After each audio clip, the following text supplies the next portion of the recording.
திரையரங்குகளில் அரிதாரம் பூசி நடிக்கின்ற நடிகர்களை பார்த்து பாலாபிஷேகம் கட்டவிட்டு மண்சோர் சாப்பிடுவது வேப்பலை அணிந்து உருண்டு புரளுகிற ஒரு கேடுகட்ட கூட்டத்திற்கு பதில் சொல்ல வேண்டிய அவசியம் இல்லை. அதை இங்கே என்னுடைய சகோதரிகள் ஏற்கனவே காணொலியின் மூலமாக செருப்பால் அடித்திருக்கிறார்கள். மணிபாலா போன்றவர்கள், அக்கா முத்துலட்சுமி போன்றவர்கள், சகோதரி அமரா போன்றவர்கள்.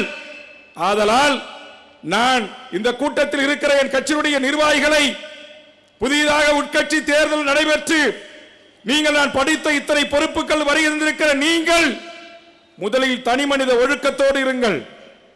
பீடி சிகரெட்டு குடிக்கு அடிமையாகாதீர்கள். நம்மளை பெற்று வளர்த்து ஆளாக்கிய தாய் தந்தைகளை கைவிடாமல் காப்பாற்றுங்கள். உங்களை நம்பி வந்த உங்கள் இல்லத்தரசிக்கு 3 வேளை உணவு கொடுப்பதற்கு உறுதி செய்யுங்கள்.